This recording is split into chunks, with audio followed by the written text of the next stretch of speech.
Hello, it's Harry Bell here for Severe MMA, and I'm joined once again by Mr. Fergus Jenkins. Fergus, how's it going, sir? Good, mate. Thanks for having me again. No stress whatsoever. Look, it's been a little while, not a vast amount of time, but a little while since our last conversation. Too Uh, long. Obviously, recently you had a fight on short notice, and we'll talk about that. We've got World Zymas coming up. We just had Israel Adesanya versus Alex Pereira, and we'll talk about that. First of all, Can we talk skip that one? now. We've got to talk about that. We've got Yeah, to yeah. tell me about the last fight. What happened? How did you get the fight? Happened on short notice. How did the fight go? Etc. Etc. Yeah, so I've been preparing that date for quite a while. So basically about 10 weeks, I think. I'd sort of had that date in mind, been preparing for that, and it was just a matter of sorting an opponent out. And that, progressively over camp, I was like, all right, no, it's gonna be all good. We'll find someone. And it was getting to the point where I was like, oh, might not get a fight. And then just in the nick of time, just when I least expected it, we managed to pull through and we got a hearty, tough Tahitian opponent on short notice, which is cool because like I trained with a lot of. I was up in Auckland for a few weeks, trained with a lot of those Tahitian boys up there, and they're always down to scrap. And I just got to show a lot of appreciation to them or to my opponent specifically, and the Tahitians as a whole, just for jumping in and showing that courage to step in on short notice against someone who I guess on paper, he's overmatched against, but he still had the balls to step up. So that was cool.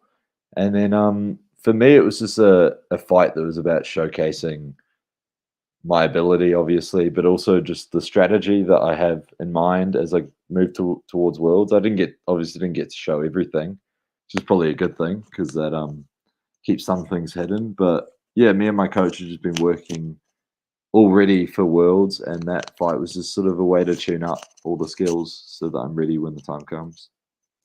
And how do you feel that those skills played out? I mean, we're going to talk a little bit about camps and about the relevance of coaches both outside of the cage and when you're fighting. But how did you feel in there? For people that haven't watched the fight, give us a breakdown of how you felt the fight went.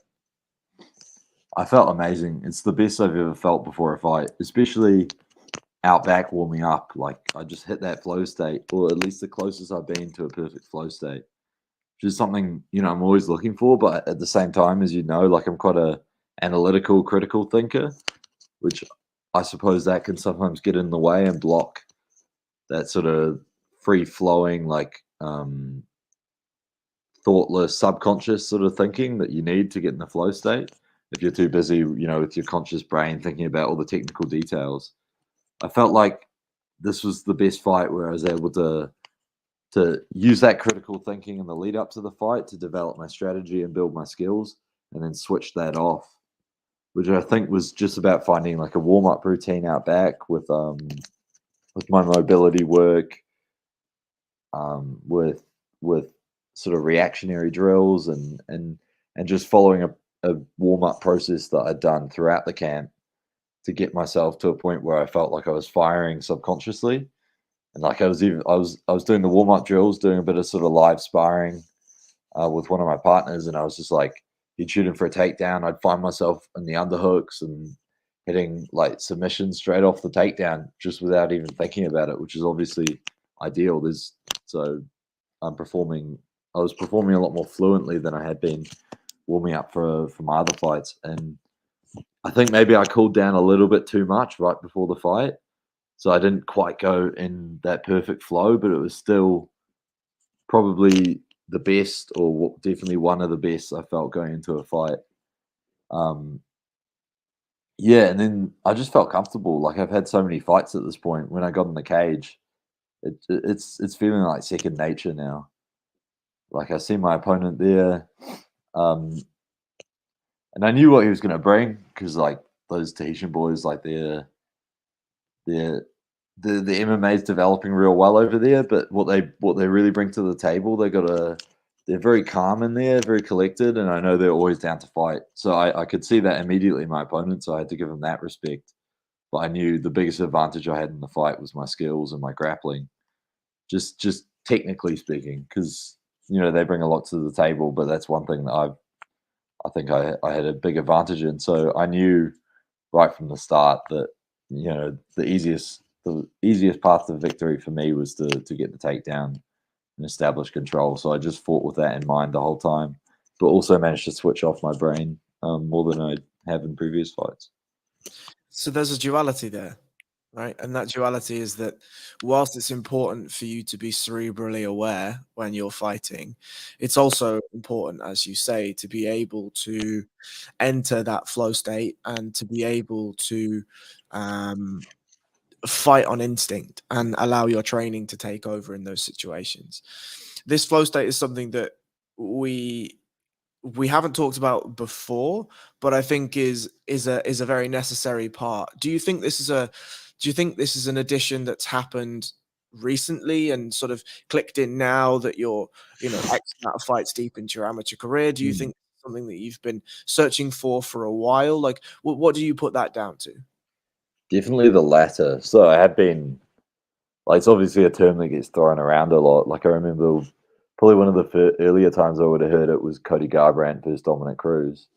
I remember everyone was talking about him hitting the flow state there, which and you can tell it's like it's when someone's having fun. It's like the right balance between stress and fun almost. Like you've got to be somewhat worried and concerned about what your opponent brings to the table, but also be relaxed and enjoying the moment enough to not be overly concerned with that. So I think it's like anything in life, it's finding a balance. But yeah, so I've been aware about the concept of a flow state um, for a long time, but it's just been about finding how to get there because it's one thing knowing it, but it's about obviously putting that into action. So yeah, like kind of what I touched on before. One thing that I think has helped in this last fight, and I imagine going forward, has just been having a set routine that I follow before the fight. That say I'll do that before sparring, I'll do that before I do hard workouts that are meant to simulate the fight. And so I think that sort of kind of hypnotizes you and gets you into that routine that you're familiar with that triggers the state that you want to be in when it's time to perform. So I think that's been huge. I think um yeah, just being aware of like if you were to another thing that I heard, I think it was Corey Sandhagen talk about. There was I forget the term that he used, but it was sort of measuring from on a scale of 1 to 10, like I think it was the arousal level that he used. That was the term. So the level of arousal. So finding like on a 1 being completely unaroused, 10 being like just super anxious, and I imagine like 10 would be far too amped up for the fight, I suppose would be the word. Um, so I think for me, sitting somewhere around a 6 is probably perfect. And so just having the awareness of where I want to be can help direct me to that point. Whereas if you haven't really thought about it, you're kind of shooting in the dark. Right. And are you able to reflect a little bit on the evolution of that inside yourself, right? Like the person sat in front of me talking about this today sounds as though you're a mature and evolved version of the person that I spoke to a year ago. Mm, And are you able to see the differences in not the fighter necessarily, but the person that you are and the way in which you approach this? I remember when we first spoke, you were saying, "Oh, well, I'm kind of juggling schoolwork and training, and I don't know if this is going to be what I really want to do. Maybe there's university or an architecture, or there's this or there's maybe that involved here. But I really like this MMA thing, and it makes me feel good, and it makes me feel, mm. like I'm good at something." And now you're able to very succinctly, very intellectually break down what you determine a flow state to be and what the primary mechanism to get you to a flow state has been. Are you able to reflect on that and sort of see that difference? Do you feel that difference? Yeah, well, and I guess it's hard for me it's almost maybe easier from your perspective to view that because you get like a snapshot of me at one point and then another, and then 6 months later. Whereas for me, it's like obviously each day, small incremental progressions. But I think that's the biggest thing that I have been reflecting on recently is just my ability to grow. I've heard John Danaher talk about it as well. Um, People underestimate how much they can improve, or they overestimate how much they can improve in a short period, but they underestimate how they can improve over a long period, say a couple of years or 6 months, a year. They'll be like they'll yeah, and so that's something that I've realized is like my approach to training and life is just about it's all about the routine that I stick to and yeah, those incremental steps, that incremental growth. And so I think that's what I've been reflecting on recently is I'm happy with the way that I've been approaching things and I think it's allowed me to grow and it's not just from a training perspective like all the things I'm referencing this is obviously from me watching interviews, reading books, like building on a mental level as well as a physical level and I think those two things have intertwined in a way where yeah, it's just I've streamlined my growth because I've had the direction of where I want to be, and then I've seeked out a sort of framework in the way I can set up my life to achieve that goal. I guess I'm sort of I haven't really verbalized a lot of this stuff before, so I'm trying to sort of figure out in my head how I can express what I'm feeling. But yeah, that would be my best attempt at explaining it. I mean, it feels like you've turned into a professional athlete, right? Like it Mm, turns like it feels like you've decided that this MMA thing isn't just uh, something that makes you feel good. It's not just a jiu-jitsu thing that you can go and win some local comps and post an Instagram post of you standing on a podium. It feels like this has started to consume your life now, even more so than when we spoke after yeah, the IMAFs. Do you think that's a fair statement? yeah. I feel like it probably has. Like again, it's hard for me to say. Like I feel like it was also a huge part of my life then, but I feel like I've just gotten better at being more efficient with my training, like smarter and more efficient, as well as I don't know if I'm necessarily more obsessed. Like I'd say I'm probably about equally obsessed as I was, which like it is quite all consuming for me. Like it's usually on my brain, like MMA in some sense, whether I'm watching it, compete, training it, reading about something that is going to help me with it, uh, which um, which I'm very happy about. But then I also feel like right now I'm finding balance in other things. Like I've got other aspects of my life that give me a break from constantly having MMA on my mind, which I think is also really helpful. Um, but then at the same time, I never want to lose. Like as long as I'm pursuing this, I never want to lose that obsessive mindset because I think that's what makes me the best, basically the best, at least as an amateur right now.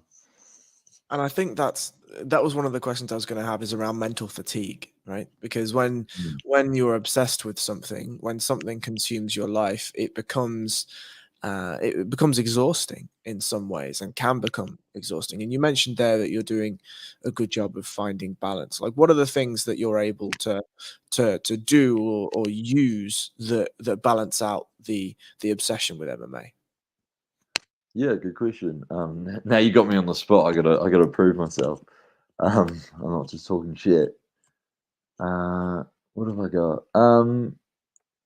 Well, I got a real good group of friends. I mean, they're also real into MMA, so we do spend a lot of time chatting about that. But outside of that, I've been getting in more into gaming, like I used to be when I was like before I did MMA. I was essentially just turning into a fat slob that was playing League of Legends and eating chips and drinking orange juice. So MMA saved me from that, but now I guess I'm bringing a bit of gaming back into my life to save myself from getting too obsessed with MMA in a sense. Um, Yeah, so I've been getting into that, but then at the same time with gaming, like I feel like when I've jumped back into it now, I feel like an absolute noob. So like I'm trying to find games that I don't have to commit too hard to and like put too much time into. That I can actually just enjoy it as a stress reliever rather than it becoming a stressor in itself. If you know what I mean. I do indeed know Um, what you mean. yeah. Um, that's that. Yeah, and then just like consuming content that isn't related to MMA, just like whether that be watching something on Netflix, YouTube. Yeah, so I'd say just those would be the main things in my life that help me find balance. Well, let's revert back to MMA, if you don't mind, and we'll Yes. talk about the Worlds. Worlds are coming up very quickly. Um, how do you feel going into Worlds? Do you feel as though there is pressure on you? We spoke after the IMAF win last time, and it was that sort of the rhetoric coming out of that was that you were the poster boy for your region. And I think that's going to happen. I think that's normal, quote unquote, whatever that means. But going in now, you're you don't have the privilege of being an unknown commodity, right? There is a target on your back. There is an association with your name. Do you cognitively process that? How do you feel about that? I honestly I welcome it. Like I love that. I love getting the attention I feel I deserve, I suppose. Like all the work that I'm putting in, I feel like if I wasn't if I wasn't getting some recognition back, it would I love the work in itself. Like I love the process of doing it. I enjoy that, but it also feels good to get recognized for what I'm all the hard work that I'm putting in. Um, yeah, and I don't feel like it's affected me too much. I feel like I've done a good job staying focused and staying true to what got me there in the first place and improving and as I was talking about getting smarter with my training and everything, like actually building on that and not resting on my laurels and continuing to improve and make myself more efficient.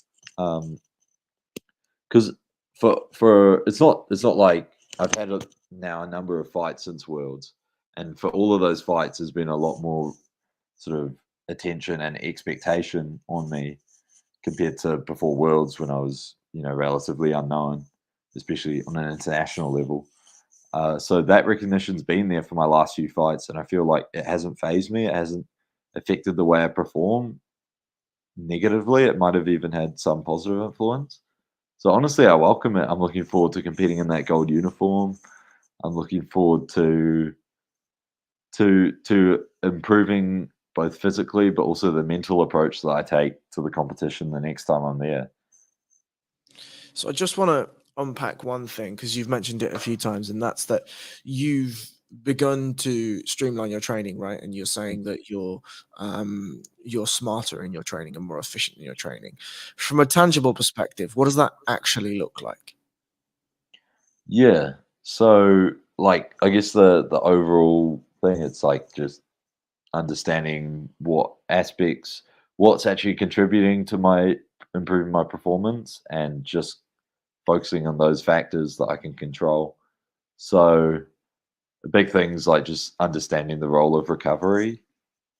So, and for me, recovery, even seen a clip of Habib talking about it recently. Like for him, recovery is sleep. So for me, it's sleep and nutrition. It's not it's not necessarily all about the fancy stuff. One thing I really like that, although one thing I do like with my recovery as well, though, is I get a weekly massage. I got a sponsor, Open Palm Massage, and yeah, like even though I like the physical benefits of that, but it's also just like the mental relaxation there. So I've also got to shout that out as another recovery tool in terms of mentally and physically unwinding in the training week. But yeah, so the recovery has definitely helped me on the train. Like just understanding that it's not just about the work you put in the gym; it's actually recovering from that to have a positive adaptation um, going forward. And then also just understanding timing my training better. Like there's a time to be worrying about technical improvement, and there's a time to be worrying about just pushing max effort, high intensity. So for me, and it also understanding that sometimes less is more, and that shows itself obviously in terms of training volume, not overtraining. Then also my approach to technique, like it's not the it's like that whole thing with Bruce Lee. You'd rather throw one kick at 10,000 times than 10,000 kicks one time, whatever it was. The best guys are really good at the few techniques that they do. Like you look at someone like an Islam or a Habib, like they haven't necessarily got the broader skill set, but they're really good at the narrow skills that they bring to the table. And so that's just something I've been understanding, not concerning myself with too broad a range of things, but really narrowing my focus into what I do well and just trying to get every edge I can in those techniques. So yeah, that would be a summary of a few things that I think I've developed in terms of my approach. And I think that's an interesting reflection of where MMA is right now. And that's when MMA first started, it was all about specialisms, right? It was one person that had a specialism in a specific martial art going and competing against another person that had a specialism in a different martial art. That then spawned a wave of being generalists, right? And that everyone had to learn every martial art. Otherwise, somebody with a superior skill set in one specific martial art would dominate the other person. It feels now as though we've reached a time where things are moving sort of, there's a decision to be made in MMA. You have guys like Khabib Nurmagomedov and Islam Makhachev, and they are quite clearly specialists. Now, I think Islam is more of a generalist than Habib was. He can strike, he can do a bit of the things on the feet, but obviously when it gets to the ground, that's where he is, or at least into the grappling exchanges, that's where he is most comfortable. You look at somebody like Israel Adesanya, and we're going to talk about him in a second, and he's quite clearly a specialist, right? His specialism is striking. And that's not to say that, It was looking like Israel Nurmagomedov in the third round, though. I was pretty impressed. I mean, I think there's a conversation to be had there, and I think there's certainly some points to be made, and that's basically what I was about to say, is that it's not like he can't grapple, or it's not like it's not in his wheelhouse. He's quite clearly able to do those things, but in comparison to his striking, his grappling is not at the same level, and it would be difficult for it to be given the amount of time that he's striking. I think that, to your point there, you have a general set of skills, right? It's not like you don't know how to throw a 1-2 or a high kick, but it's that you're getting to a point where you're realizing that there are minutiae to technique that will give you an edge when you're in the situations you're in. And I think the big and interesting point of this, just globally for MMA, and I'd be interested in what your thoughts are, is where does MMA go next? Is it going to be an era where specialisms come back in a big way? Or is it going to be that there's going to need to be a generalization of skills again? What do you think? Wow, yeah, that's a really really tough question. I guess it's almost like predicting the stock market. It's very difficult to do. But I would say my hunch would be that it's going to go more general, because I think the general level of wrestling is going up, and that is going to make it difficult for wrestlers to dominate without having the striking. And I feel like that's kind of what we are already starting to see with Islam. Like his striking is getting to a level where he can compete with those strikers. But obviously, like, I mean, the wrestling threat is always there in the back of the striker's mindset. So it's hard to compare directly and be like, oh, his kickboxing is better than Charles Oliveira because he knocked him down. Because you don't know how much of that is because the wrestling threat is there. But yeah, I would say it will go more general, because I think the level of wrestling is increasing. That's going to make wrestlers have to develop a more well-rounded game in order to be effective. I think we're already starting to see that, and I think it's only going to happen more and more as time goes on, I would say. So we'll switch from generalists and specialists to Israel Adesanya. Obviously, he competes against Alex Pereira. Looks pretty good in the first couple of rounds. Nearly stops Alex Pereira in round 1. Round 3, we see a bit of grappling. Round 4, I think Alex Pereira started to come into the fight a little bit more. And then round 5, I think there was a mental lapse from Israel Adesanya, and he allowed Alex Pereira back into the fight. And obviously the stoppage came. Overall, what were your thoughts on the fight? Both, as a fan of Israel Adesanya, obviously, but also as as much as you can be, an unbiased sort of analytical view Yeah. of that fight. Well, I think they should both be really proud of their performance. I thought they both fought with an excellent strategy and also executed that strategy really well. Like you looked at to Israel, I think it was the perfect mix of obviously got finished, but to dominate, not dominate, but to be winning the fight up to that point, I think that was due to him mixing his striking and grappling perfectly. He was confident enough to perform well on the feet, but at the same time, he understood that there was a lot to be won with the grappling. Like that was a huge part of the game that you can't just ignore against someone like Pereira, who's such a dangerous threat on the feet. But he didn't force it. He never forced the issue with the grappling.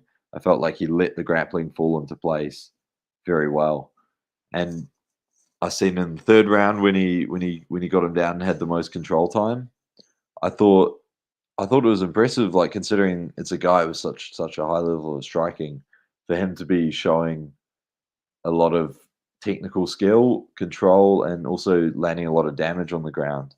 It was impressive to see, and like obviously that's something big they've been working on behind the scenes. But then for Pereira, like as much as I was obviously rooting for Izzy and absolutely gutted to see him lose, you just can't help but credit the guy's composure. Like regardless what he got rocked in the first round, arguably saved by the bell. At least I'd like to think so. He got dominated in the third round. He seemed fatigued and he was down on the scorecards going to the fifth. But yeah, the look on his face never changed. His approach to the fight, he only seemed to get sharper and more focused as it went on. So you've got to give him a massive amount of credit. It felt like to me that Israel's focus lapsed in the last minute of the fourth, and then again in the fifth. And my analytical view of this was the thing that when Israel was inside the tram line of the octagon, Bahia had a lot of problems with him, a lot of problems. The footwork and the feints were allowing Israel to land basically whenever he wanted, and Israel was absolutely dominating those exchanges. I think when Bahia managed to push Israel behind those tram lines, that's where in camp, clearly it was, we don't want to be here and we need to find some really, really important strategies that will allow us to negate damage, negate the left hand and get out. And I think Israel had 3 or 4 strategies that we saw and they all worked perfectly for, 3 and a bit rounds. One was he would reach out and grab both of Pahea's hands, throw them to his left-hand side and exit out of the right-hand side pocket. And that meant Bahia couldn't throw the big kick. And because his body was off balance, it's kind of pointless. Couldn't throw the big left hand, but obviously couldn't throw a kick either because his body's off balance and you're not going to generate enough power. He would blast out a 1-2, and that's what we saw at the end of round 1. And that forced Bahia backwards. Or he would do the ducks and rolls with his head movement and find a way to pick a side. And lastly, he'd just initiate the grappling and he'd go to a clinch exchange and he'd go to the regular Muay Thai S-grip clinch and then turn Bahia and get out that way. And all of those were working really, really well. I mean, that's not to say he didn't take shots when he was against the cage like that, but these things, it's an MMA fight at the end of the day. These things are going to happen.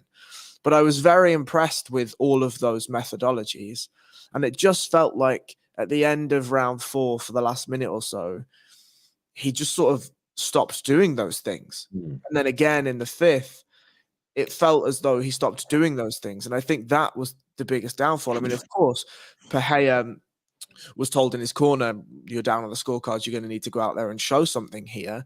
But I think that seed had already been planted in that last minute of the fourth when he had success at pushing Israel back. And the threats that were coming from Israel had lessened and weakened. And I think Pahea's well aware that he's down on the scorecards, right? Like he's been dominated in the third. He was nearly stopped in the first. We know what's happening here, right? We're aware of what's going on. And I think that the thing that disappointed me in Israel's performance, and I actually completely agree with what you're saying, I think both of them fought very well, was it felt as though there was just a mental lapse in concentration or focus.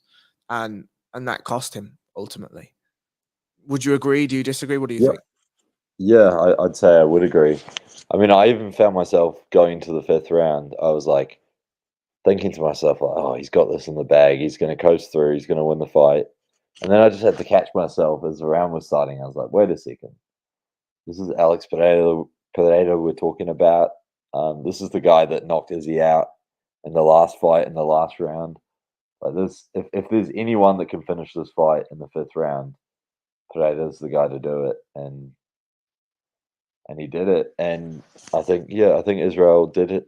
Probably have a lapse of focus. I think Pereira also had a sense of urgency that helped him go out there and perform better in the fifth.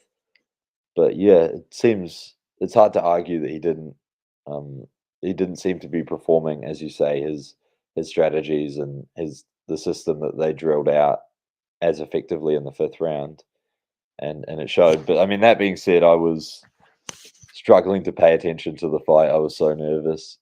Like it gets to a point watching the UFC where it's like I'm just too emotionally invested. It's not even entertaining to watch. I'm just shitting myself and just waiting for the fight to be done, just hoping that he gets his hand raised. So yeah, I was as soon as he got clipped by the punch, I was out the room, not watching it. But yeah, from what I watched in the fifth round, it did seem like a lack of focus was the problem. So I only have a couple more questions for you, and I want to pivot just to another performance on that card. Um, Frankie Edgar was again finished in what he called his retirement fight at MSG. I don't know if you watched the fight, Mm. but he was finished by Chris Gutierrez. He was finished by a knee that Chris Gutierrez had shown him 3 or 4 times already in the fight, and Frankie hadn't made the adjustment to stop that knee coming. I wanted to talk about, and I wanted to talk about this now, bearing in mind you've not even turned professional yet.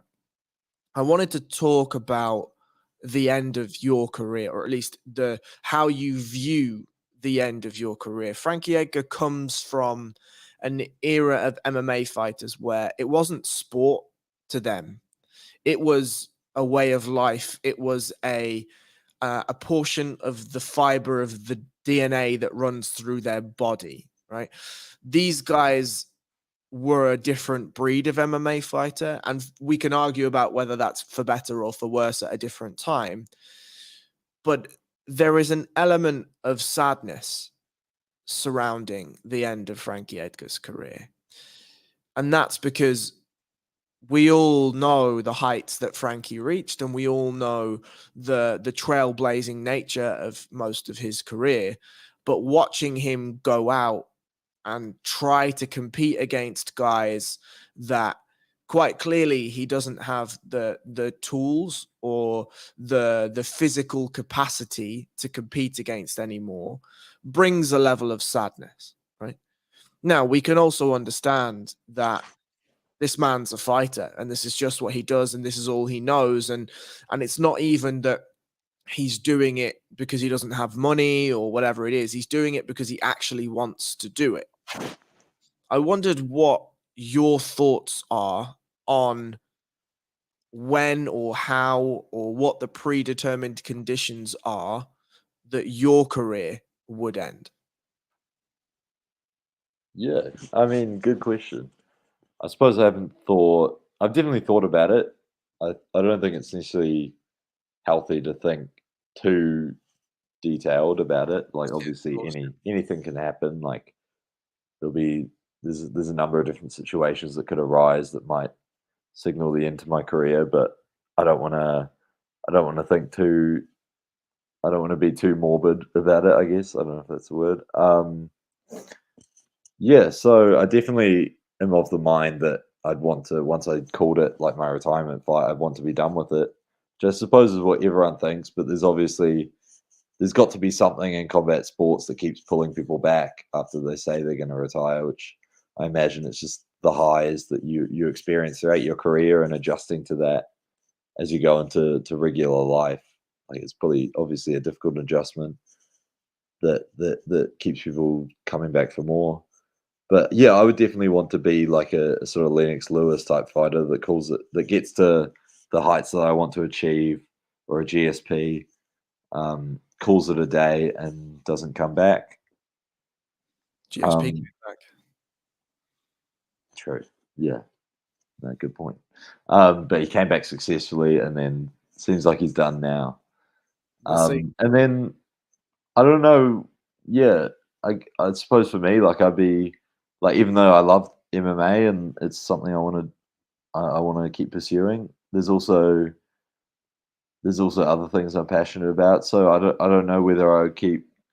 I'd be interested to see, like, whether I go into a sort of coaching or commentary or something like that, or whether I'd want to use that as an opportunity to pursue something different in life. So I think I'd just be excited to be able to.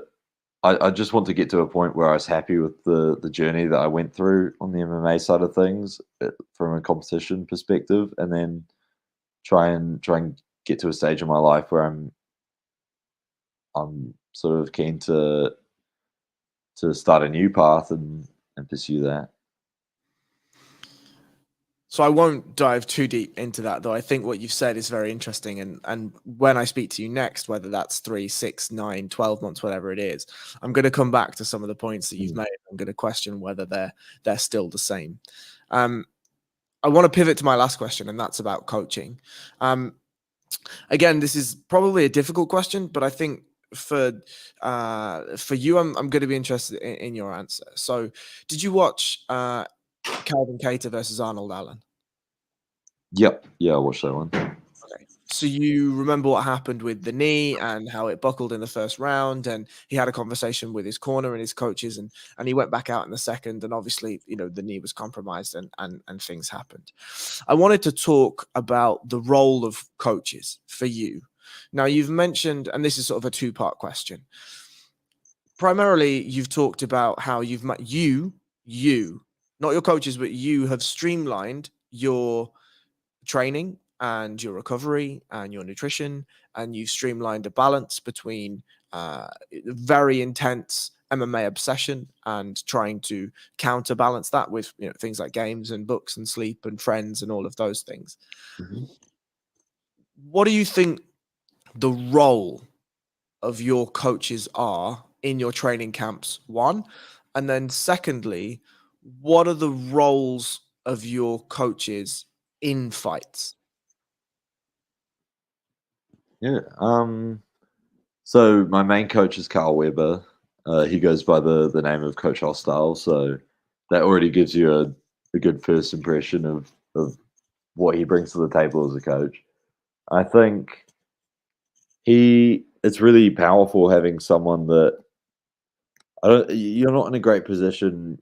Obviously, I'm very self-driven, and I can push myself. But when you're in a position where you're organizing everything and you're in charge of what you're doing, I don't think that's the place to be as a fighter. You want to have someone telling you what to do, at least on some level, and someone that is essentially your boss, someone that's directing your career. I think that keeps you in line because you don't always know what's best for yourself, and obviously, when you're in a position where you have to push yourself really hard, you want someone that's not going to let you take the easy way out. Someone that's from looking at the outside in. Like, you've seen a lot with Eugene on about the camp with the boys up in Auckland from CKB. and just how he took a different approach for that fight. I won't get into too much detail, but people that have heard that, that's something that Carl helps with. And then I have a number of other coaches on the side, guys that help me with my jiu-jitsu. I got Caleb and Matt on the pad working with the striking. And those guys, yeah, they just bring in extra little perspectives, people that I can go to for advice, I can bounce ideas off. And it's obviously invaluable having that in-person, one-on-one contact in a training sense. And then the other side of your question was to do with the fight, wasn't it? The actual performance itself. Yeah, so my biggest thing is just always listening to what my coach says in the cage, because that's when I find the most success. Like virtually every time I listen to what my coach is yelling out, it clicks straight away, and I find that it's working. So I just want to make sure that I've got open ears every time, and I'm ready to listen to what they're saying and actually put it into action. Because it's hard sometimes when you're in first person, and you're just responding to what your opponent's doing, and you're kind of thinking subconsciously what I touched on with the flow state. Sometimes it can be good having someone outside the cage thinking critically and seeing the fight from a different perspective that can throw ideas at you that you can then respond to. So that's what I would say is the ideal role of a coach in terms of the actual fight. And what happens if a fight is going sideways and your coach comes in and says, "We're done here. We're going home"? Well, funnily enough, I do have one fight where that was almost the case. So the one fight that I lost in my amateur career was my fourth fight, up against another guy in New Zealand, and it was a situation where I got knocked down in the first round, and I was pretty wobbly, basically just getting punched around the ring. It wasn't that. That was the one fight that I fought in a ring rather than a cage. Yeah, and it literally got to the point where at the end of the first round, my coach was about to stop the fight, which was kind of shocking because he'd just come off the controversy of not stopping the Edson Barboza Dan Hooker fight, which was like an international outrage among some some MMA fans about that fight not being stopped. So it kind of puts into perspective that he was about to stop my fight. And yeah, he obviously decided not to. It's not like he didn't mention anything about that he's going to stop the fight. But again, I hadn't really listened to him backstage in terms of what the strategy was. And so it was only once I started actually listening to him over the course of that fight, I started to climb back into the fight and almost won it by the end of it. So yeah, that just goes to show like how valuable my coach was in that scenario. And in terms of stopping the fight, I think yeah, the coach has got a really important role to play there, because the fighter's job is just to go in there with no go out there to fight, and that's your job. Like you're not worried about conserving any energy or saving yourself for another day. You've just got to worry about putting everything into the fight to beat your opponent. So it's the coach's job to have the fighter's health in mind. So yeah, I think that's also very important. I think I agree. Look, I'm going to leave it there. I'm going to thank you very, very much for your time. If you have anyone to shout out, you already mentioned Open Palm Massage. If you have any other sponsors that you want to shout out, any teammates, any coaches, please do so. Please let the people know where they can find you and what's coming up next, please, sir. Yeah, so you can find me, Fergus Jenkins, on Instagram. Yeah, in terms of shouting out, yeah, just all the coaches I mentioned. Open Palm, my sponsor. I have a few more coming on board soon, so I'll definitely suss those for my next interview after Worlds, presumably with the second gold medal, if all goes to plan. But yeah, no one. That's just all the boys from the gym. But yeah, no, thanks, mate. Yeah, really good to have this chat again. Perfect, my friend. I'll catch you soon.